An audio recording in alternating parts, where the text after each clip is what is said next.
Chiron, teach me how to love. What do I mean by that? Chiron is one of those areas of your chart that show up and you think, do I really want to know about my wounded self? Let's just skip that part, you know? Because that it's a bit cringe, you know? But the thing is, when it comes to Chiron in its entirety, there is a series of processes that you go through that allows you to work through the wounds and ultimately makes you the master of them. Now, unlike the story of the Greek mythology of Chiron, Chiron was immortal. Chiron was there to teach, to learn, to grow, to give information back from what he's learned from, I believe it was Apollo that taught him everything, right? Taught him medicine, prophetic, I guess, understanding, music, teaching, all this kind of stuff. And he then poured that back into other people or other entities. And in doing so, the story has it that Chiron, Hercules, accidentally injured his leg with like a poisoned arrow. And because he can't die, the pain just kept on, it was just constant. And he said to Zeus, hey Zeus, hook me up. Like, I can't deal with this pain anymore. Like, sort me out. So Zeus said, okay, say less, I'm going to get it done.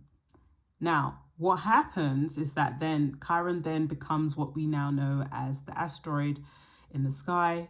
And the immortality was given to Prometheus, where Prometheus is the guy that gave humankind fire, the enlightenment of knowledge, wisdom, these things.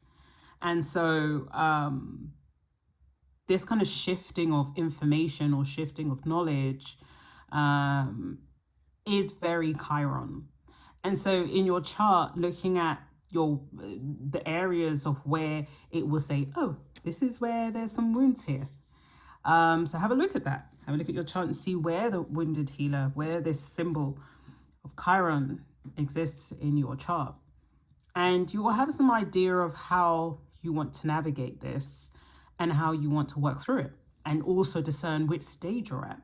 So when I say stages, there are three.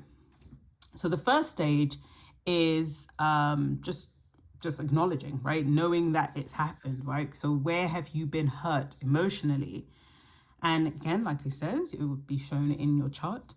And that would be the beginning of the journey of understanding that wound. And that's called the wounded healer.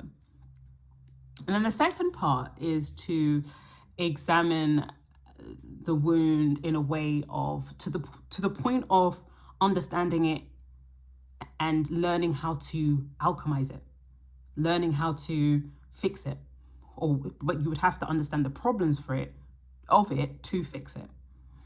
And this is where you get to that shamanic stage, right? Being a shaman of knowledge and wisdom and of deep insight. And then the last would be the alchemist.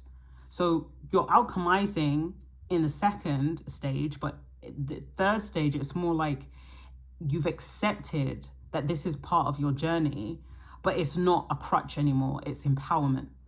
And so this is more alchemy in its future tense, how you exist going forward.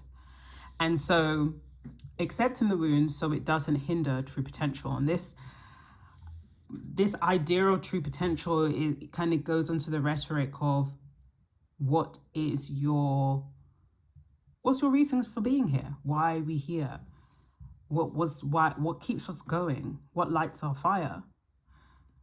And I wanted to go through a few things that I was getting from this idea of Chiron, because ultimately Chiron, when we think of wounds, we think of things that hurt us or things that are challenging for us that make our navigation through life It just doesn't make it easy. And that I was like, well, what does that impact though, right? Because we can say, okay, we've got something that bothers us, but how does that impact us? And oftentimes our worth, our self-worth, our value is compromised in this area. And so that's why today I've titled it Teach Me How to Love, because it's Chiron is the teacher and love is the container for creating this alchemy, right? And so Chiron shows the pain point around self-worth and energy exchange. So once you've worked that out, you can then start to see the story of Chiron, right? The story of Chiron is teaching a range of things. I mean, the fact that Chiron is skilled in medicine, this is very Virgo. This is very kind of, you have to be very meticulous and understand different components and structure and form. And so this has very big Virgo energy. Then you have prophecy, music, teaching. This is very Sagittarian. And when we think about Chiron astronomically, Chiron's orbit lies between Saturn and Uranus. So there is something again with this, like even Aquarian, but in a looser sense, because Saturn and Uranus is governed by Aquarius. And so it has the flavor of those constellations or that area of the sky. And also because of the story of Chiron, it shows what has been manifested through this absorbing of information and being, like, I guess, the water bearer of knowledge. But it's moved into areas such as medicine, prophecy, music, teaching.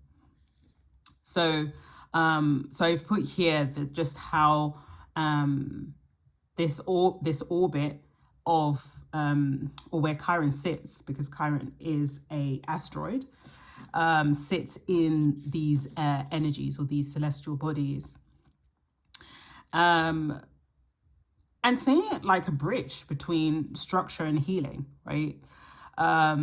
Which is a great bridge, right? In order to work out the wound, you have to kind of like, all right, let's sit down, let's work this out. What's happening here, And that could look like different things. That could look like,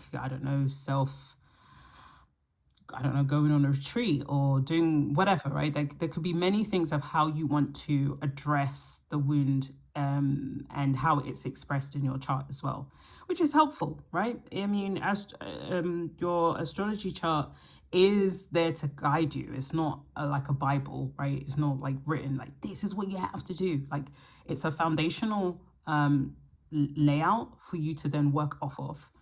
And so however you want to alchemize that and however you want to empower yourself through that, that's going to be what's going to work for you as an individual. And so I was thinking, okay, let's think about value and let's think about worth. And where are those things lying in right now in this world, right? We live in a material world. And so I said, all right, cool, second house. This is talking about, material gain. And we're talking about eighth house, where we're talking about contracts and agreeing to things, or it allows value. If I align myself to said thing, this adds value to me, right? This adds this sense of merging or aligning with something. So I said the second and the eighth house has some qualities. I also put in the seventh house because the seventh house, again, is talking about value through love. And I wanted to express love, hence the title, because that's a lot of the reasons of what people's motivation is because they want to be loved. So when Chiron comes in, and even though Chiron is not a romantic part of your chart at all, it's almost like a boulder to work through, so that, like I said, accepting the wound so it doesn't hinder true potential or true whatever, if it's true love or whatever it is. It doesn't hinder it. I'm not the channel that talks about love in the sense of others, but Chiron does. Let's say, for example, if Chiron is in your eighth house or your seventh house, that's going to be strongly related to your relationships and your connections with people. So I'm always advocating self-love and self-exploration, because that it's only you in the end. It's only you. There's nobody else that's gonna work it out but you. And around you, those things are like a bonus and a blessing. Like I said before, like Chiron could be in your areas of relationships, let's say your 7th house. And yeah, that would be something to work through. That would be something that assists you. It's not going to be the same for everyone. So let's continue. So, right, Chiron in relation to the 2nd, 8th, and 7th house is more going to explore the deep personal lessons that you heal through redefining what worth means. And so I did a question. Hey, what makes you happy? What gives you the most joy in life? Because then you say, okay, what tools can I use so that I can work through Chiron? The things that's going to make you joy or give you a sense of self-worth would be love, joy, happiness, all this kind of stuff. This is Venus. This is like the Venusian energy. And with Venus, you cannot have Venus without Mars. So it's that having that balance. Yes? So even with that, and then Mercury comes all the time. Any formula that you have to work out areas of your chart, you say, where does Mercury come in? Because they will always come in, right? And so healing necessarily comes through love and connection.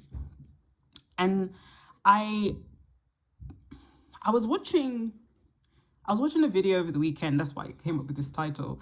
It's from Kirk Franklin, and he was talking about mental wealth. And one guy was talking about, he answered what made him happy.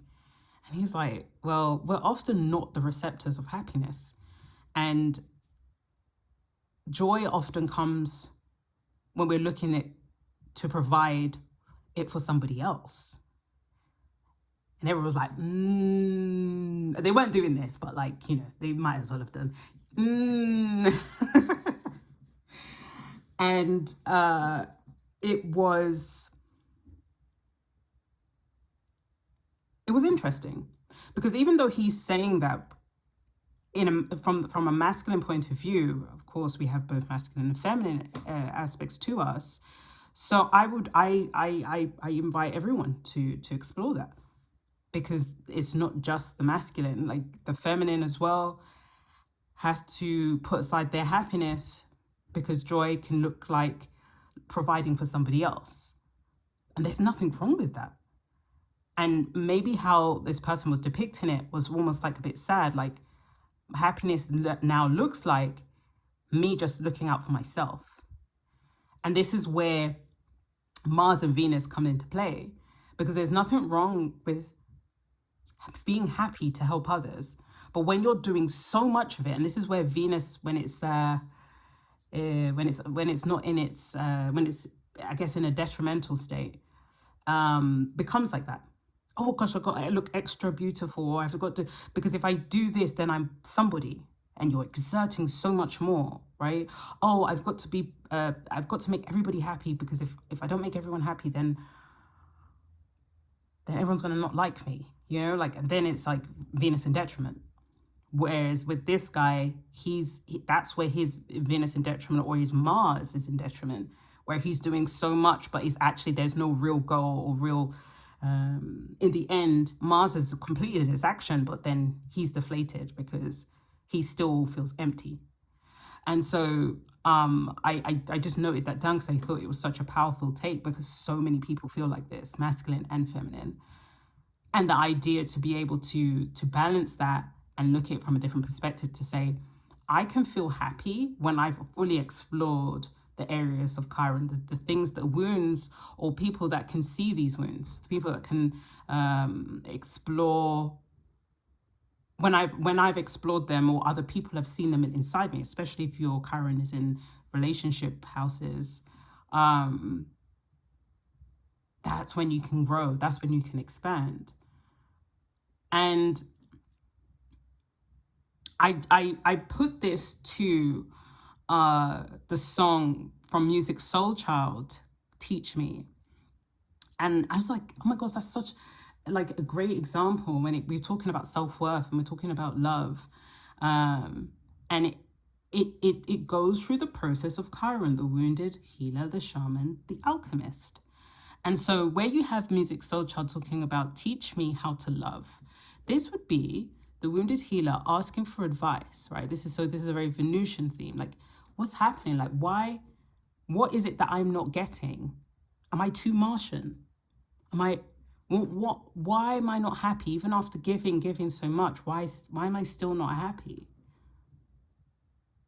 And so everything isn't just, I think by now in life, we know everything's not black and white. It's periods of time where you learn the lessons and you grow.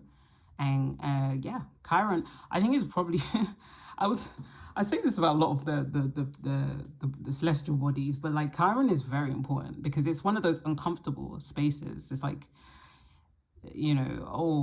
this is where you're going to meet pain, but you're going to grow from it. But I'm just letting you know, this is where it gets a bit uncomfortable, and it's not surprised this is an orbit of Saturn, because Saturn is also very uncomfortable at times. And so I think once we face those areas of Chiron, that opening, right? Hey, teach me how to love, right? Teach me, what is it? This is definitely a theme of like, if Chiron is in your relationship house, right? And I chose love because it's one of those things where love is not just love for self. Your love for others is also love for yourself, but it's just depending on that balance and how much of that you're giving to yourself and how much you're giving to others. And so the second, I took an excerpt from the song. It said, I was told the true definition of a man was to never cry, work till you're tired, but to provide. This is very Martian. This is very Saturnian, right? Saturn and Mars is doing a big one here. These are the rules. You're a man. You're not supposed to be out here like having feelings and emotions. That's for Venus. No, we don't do that. And then it's like, this is the part where you say, you're evaluating, you're reflecting, like, hey, I was taught these things, but do I need to align with them so tightly that I don't know who I am? And I think when it comes to these Saturnian or Martian concepts, it's like being able to be at peace with both. And what I mean by that, like the analogy of holding grains of sand. If you hold on to it really tight, everything's going to all fall out, right? Because you're so, I've got to do this. I've got to work to provide. I've got work till I'm tired. But if you have it loosely, you're gonna have some sand there. Yeah, it's gonna fall out a little bit from time to time because that's real life. But if you're going to have, you're more relaxed with it. And that's the areas of Saturn, or understanding Saturn or Mars, is to meet resistance with resistance. Saturn's already resisting. So if you come with resistance, nobody's going nowhere. So in order for things to flow, you have to just be a little bit relaxed. Just chill out, just chill. So that's, in terms of understanding the three stages of Chiron and where you're at, right? Or where you could possibly be, is understanding that examining the wound is medicine, right? It's that Virgo element of Chiron, of practice and herbs and healing and all this kind of stuff. What is going to be your healing when you've understood that there are some Saturnian things you have learned that needs to be unlearned, that doesn't quite fit with your path or your journey?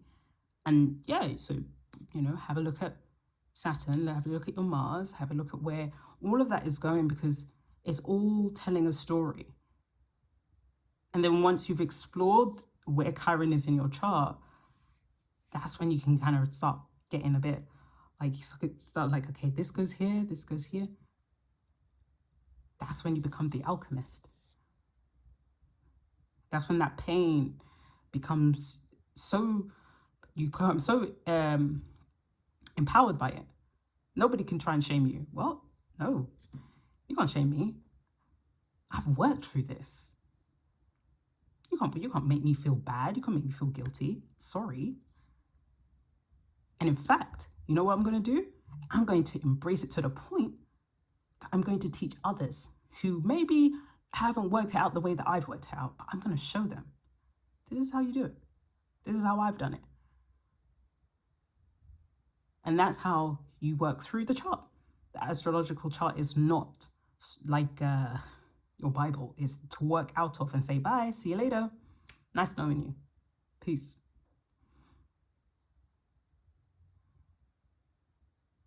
And so then we go to the third stage. Teach me, show me how to love.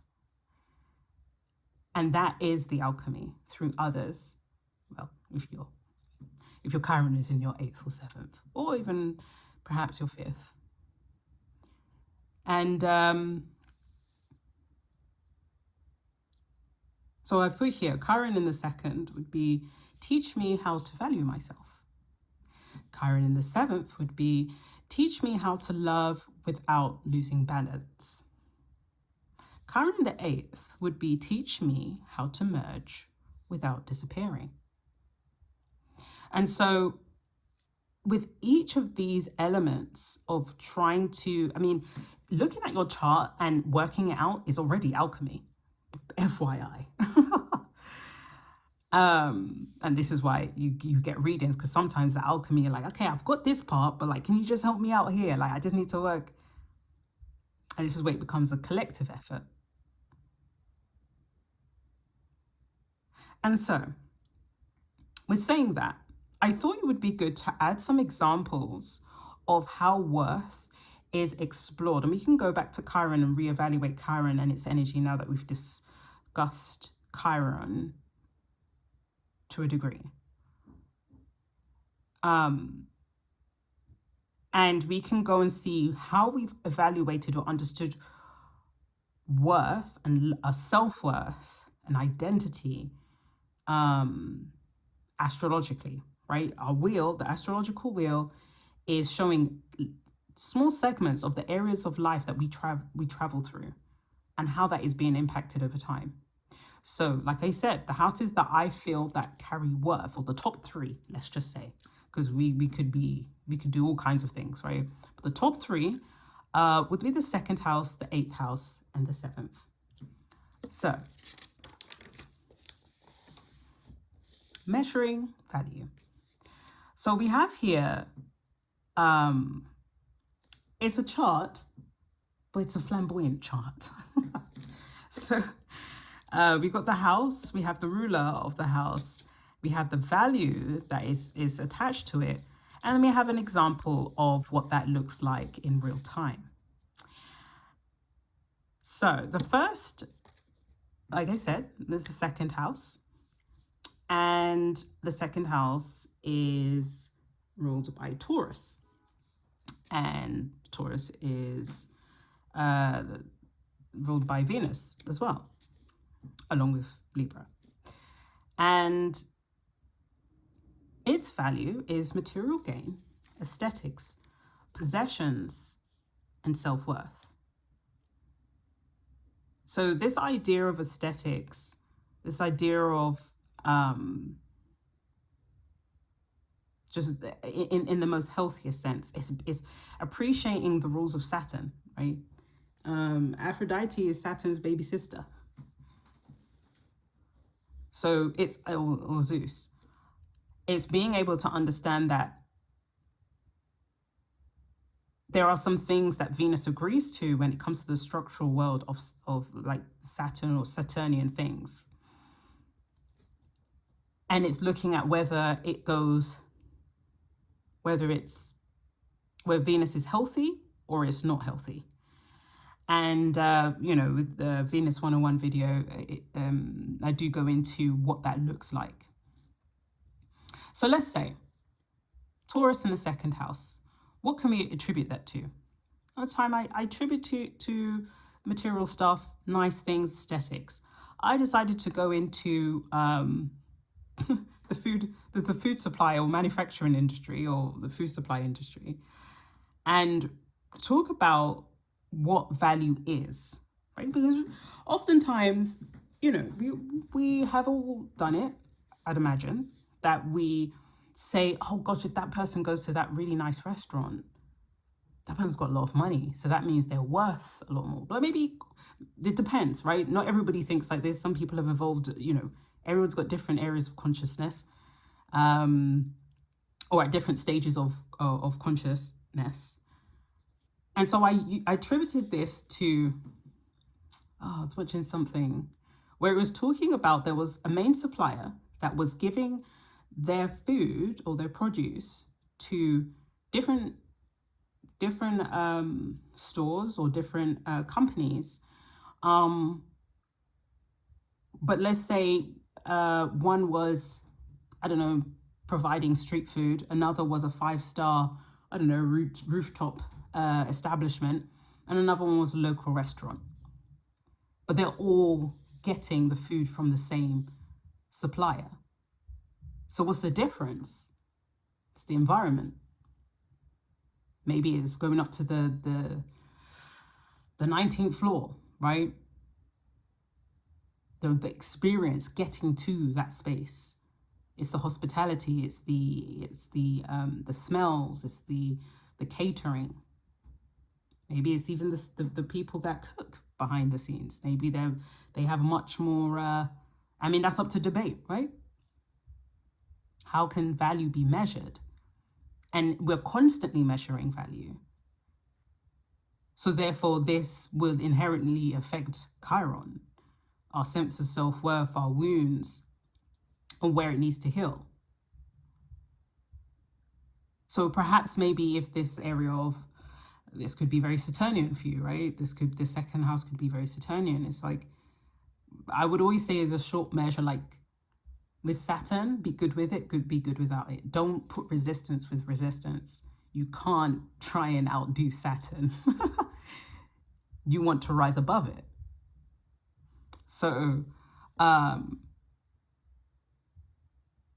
alluded to that. And I feel like, this is, I don't know if it's controversial, but, if one supplier is selling the same thing and people are marketing it in different ways, this is capitalism is best, right? It's, hey, you should buy this because this is these things, bullet point, bullet point, bullet point. Oh, they've got a point. The more convincing somebody is about what it is that they're trying to sell you, the more you attribute that to, if I gain that thing, therefore I have some sort of value, or my measurement of value or the scale has gone up. And therefore, when it comes to Chiron in terms of self-worth, or learning how to understand my worth, is through certain things. Now, I'm not saying this is a good or bad thing. Again, people's charts are very different, and some people gravitate or expand in some areas more than others when it comes to material gain. And so when it comes to things like things of the second house, it's being able to, I think ultimately why I've chosen this is to kind of work through the illusions, knowing that these material stuff do not define you.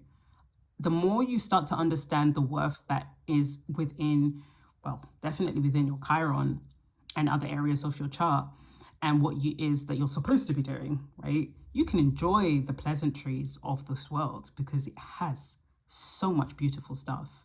Sometimes I'll just be sitting down like in a restaurant. I'm like, wow, like somebody really used their imagination and they put their foot in this one, because right now everything's looking really nice. And I'm in awe of that. But everything, much like with Venus and the things of love and self-worth, it's about balance. And sometimes with this area, it can it could be, there could be illusions, right? You look at someone, they got all of this stuff. You go into this restaurant, that restaurant, but it might not even be what you've perceived, right? It might not even, what you see is not what you get. And we learned a lot. We learned a lot about that during lockdown, didn't we? I mean, there was a lot of shops that were closing down, and you're thinking, you look like you was making a lot of money. Like, what was going on? And it's a lot of truths. And Pluto was definitely doing his bits around that time. And so it's always remembering, I always like to go back to the time of 2020, because it definitely revealed a lot of stuff that we shouldn't forget in a hurry. It was a stressful time, but definitely revealed some things. So let's go to the second one. So we got the 7th house, which is also ruled by Venus. 7th house ruler is Libra. And we're dealing with contracts, visible partnerships, aesthetics. Very similar, very, very similar to, and this is why I've chosen them, because they have a lot of crossovers. The 2nd house is about aesthetics, about possessions. Then the 7th house is about aesthetics again, but it's more about contracts. It's about merging, right? It's a bit more about visible appearances coming together. And if we was going to do it like a storyline, because 8th house is also about merging, it's also about partnerships. If we were going to put it like, the 7th house is like when you just get married and you're taking all the photos and it's really pretty and la la la la la. The 8th house is when you close them doors, and then you gotta really see who you are in that connection, what's really happening. So I think when we see it in that way, 7th house is contracts, but 8th house is covenants. It's the deeper side.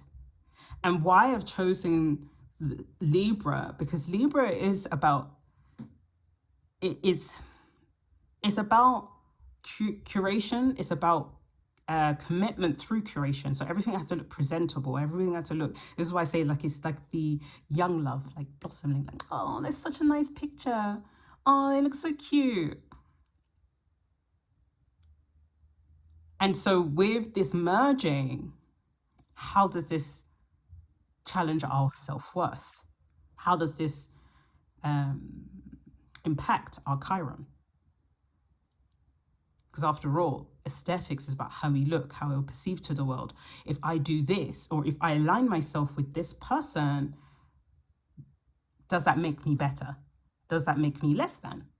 Oh, no, I don't want to be around them. They're not lining up to what I perceive to be of value. And so these indoctrinations of what we've been told equates to our value could also be helping us, but can also be hindering us. And it's up to us to kind of work out what's the difference. So my example for the 7th house was, and maybe you have watched it, maybe you haven't. And if you haven't, have a look.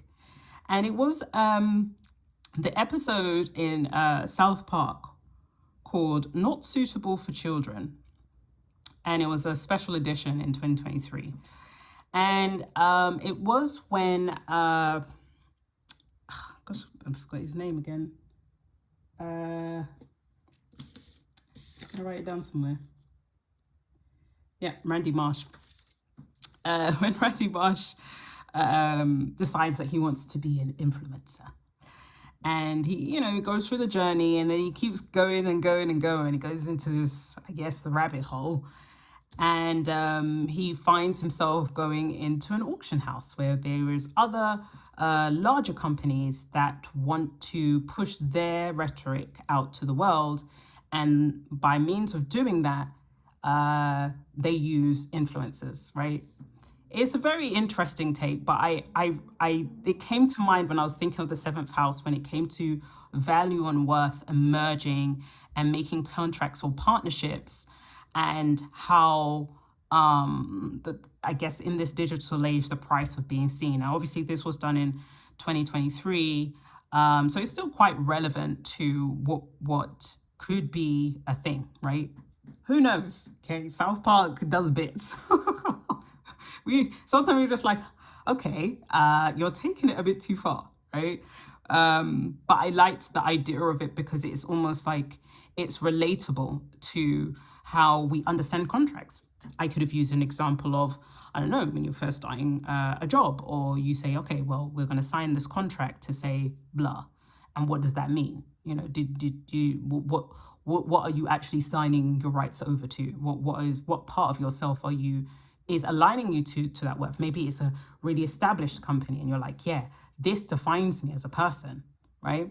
Just like with this influencer aspect, it's like, well, if I align myself with this company, this makes me someone of worth. And it's all going to be different to different people. Someone like, oh my gosh, that company is so amazing. And to somebody else just be like, no, did you even do your research? Do you even know? Okay, cool. You know, so it's kind of like it's different for different people. But the reason why I chose this, because Libra, or the Libra energy, will, in its most beautiful, most magnificent sense, is looking at it from a side of aesthetics. I want things to look presentable. I want it to work, but I still want it to look good. I am not here to have any kind of, you know, it has to align and it has to make sense. Whatever else is whatever else, but it's got to make sense to what I'm doing. There's a lot that is attracted to me, and so I deserve this. This is a natural course of Libra energy. If I hold attraction in this house, yeah, I am going to get all the things. So it is also looking at areas of your seventh house and looking what planets are there that are influencing the area of that seventh house, and seeing where it can go from there, and seeing where the rulers of let's see where Venus is as well would help. And so this idea of this example I've used, Chiron exposes wounds of visibility and validation. And it's something that I think as humans, you know, like we want to feel validated, and whether that's through relationships, whether that's through whatever, like I use that to kind of really emphasize that idea of connectivity validates our worth. But when we get to it and we understanding that Chiron is here to teach us to scrutinize, to ask for help, right? To hey, look, am I missing something here? Am I missing something? Or to go within and use our Neptunian elements and say, I actually need to work this out. What is it that I'm being plagued with, or what is it that is on my head that I need to work through, right? And that in terms of value, like, oh, but how am I going to be seen if I behave in this way, or how is that going to align with the identity that I've already designed for myself? Again, this is very Libra. This is very aesthetic. This is very how people see me. Oh, I don't know. Maybe I'll put Chiron to aside. Let's put that one over for a rainy day, okay? And let's hope it never rains. And so there's that. Lastly, the 8th house in Scorpio, ruled by Mars and Pluto.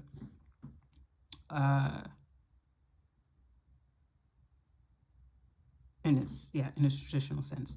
But like I wanted to make a connection between the idea of the 7th going into the 8th, because again, like I said earlier, 7th is about contracts, about merging in a more like you can see it. Whereas the 8th house is Pluto's, the underworld, right? It's the part where nobody can see. It's the part where you say, oh, let me check your bank account real quick, babes. And you say, oh, rah, like, oh, okay, we need to sort this out. Or, I don't know, think of something that maybe people don't really want to talk about. You know, it's those things. It's merging and finding the rough edges around connection, right? And I guess this is more in its purest form. It's like once you work through the 8th house, the 7th house is nice, but once you work through the 8th house, oh, okay, We really got to the nitty gritty of it all, you know. And it is looking at things more than once. It is kind of seeing it as a covenant. It's deeper. It is the small print of a contract or of a covenant. Like, no, let's sit down and take our time. What's really happening here? Let's break it down. And so where Chiron comes in, when it comes to the 8th house especially, it's dismantling a lot of these things, these ideas of self, right? And this is just another element of how we measure value, how much we know somebody. Hey, I know you for like 10 years, yeah, like, but you might not know nothing about that person, but that idea that you've known them for that amount of time makes you feel that that is a valid statement to make, that you know that person. And you might be pleasantly surprised that you do not. It's Pluto energy. And so the example that I gave was a bit of the old music industry. Okay. I was watching something, what was it called? Here's Why Every Artist Goes Broke. Yes, all of them. And it's by J Diggs. And so you can check that on YouTube. It was things that I already knew, but like he's done it in a very captivating way. And yeah, it's a good watch. So basically he talks about various artists in the industry. I just picked out TLC because that was like one of the first that he was talking on. And basically, the illusion of grandeur, right? They're going to this place, they're going to that place, they're wearing this clothes, and they're looking glamorous, and they're on TV all the time, right? And this idea for us as viewers, we're like, oh my gosh, this person has so much stuff, this person, and at the time you're just like, yeah. And even when they said, hey, breaking news, guys, we do not have any money, I just want to let you guys know that. We're just like, yeah, I'm sure you sort it out because you're TLC, you're like, TLC, ladies and gentlemen, for those who are not aware of who TLC is a girl band that was really thriving in the 2000s. And they made really, really cool music. And they were everywhere. And then one of the artists, her name is Left Eye. She was breaking down the maths. Okay, she was just like, yeah. So by the time, let's say if we took out a loan or what they call an advance, and but we have to pay for production, we have to pay for marketing, we have to pay for studio time, and somebody's doing that for us because we're too busy singing, entertaining, doing all this kind of stuff. So somebody's doing that for us, and it comes at a price. And for them, it was more about, they were excited about being just given the opportunity, right? This is my sense of value is come to surface. Look, I'm here. I get to do something that I've always wished that I wanted to do. Oh, forget about all the mathematics. No, we don't want to do all of that. But that's the 8th house. That's like that Pluto. Like, did you read the small print? Did you read the terms and conditions? No. And so when it comes to when they started to break it down and say, oh wait, hold on, there's 3 of us. Let's say there was only, I don't know, 100,000 to split between for them once all the money had been distributed to visual artists and whatever, and everyone's freelance, so everyone can just kind of like, yeah, that kind of felt like, that job felt kind of like a 10,000. Yeah, that felt like 10,000. No, actually make it 12, So, that was the music industry, and perhaps, maybe, who knows, when it comes to the entertainment area, it's expanded so much, right?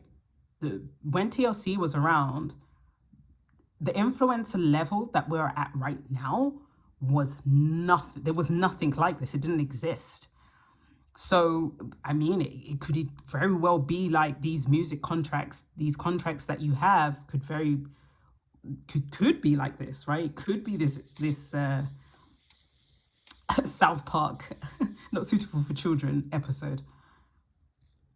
But overall, the illusion of what somebody has, and this is where, when it comes to your chart, and sometimes I just have this whimsical thought, like if everyone just came here and really just knew to look into what it is that they're supposed to be doing, they would appreciate each other better. It wouldn't be about, oh my gosh, you know, what is the most expensive thing you've done, or what, you know, it's not about that. It's like, okay, so what is it that you got to do in this lifetime? If conversations were like that, yeah, so I have to do this, this, and this, and this. Okay, cool. If I can help you at some point, I'll let you know.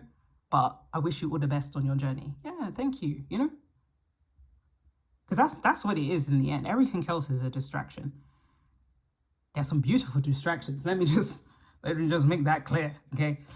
But it's the balance, right? Chiron in itself, because I was like, okay, so Chiron, did he not like have a love interest or anything? It's like, no, Chiron was just out here studying, learning and studying. He went into this, the Greek mythology or any of them didn't give Chiron an energy of love, because that's not what it's about.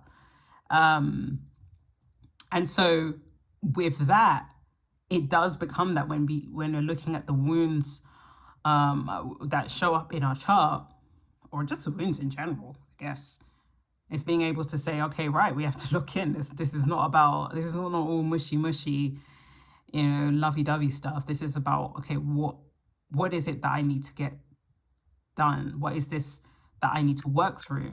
Because essentially Chiron is about learning it and then helping others. So I think it works. I think it would even coincide quite well with Jupiter and the conditions of Jupiter. And Jupiter could be seen as Hercules as well, actually. But yeah, I think that's it. So I think have a look at your Chiron, or have another look if you've been looking at it, and see where Chiron in its entirety, where you're at with it. Are you still at the part where you're asking for help? Are you still at the part where you're kind of working little bits out, but you're just kind of fine tuning things, or you're just going through the process? Or have you worked it through and now you're at the point of being able to help others in that same area? But that's it for now. I hope you've enjoyed it. Take care.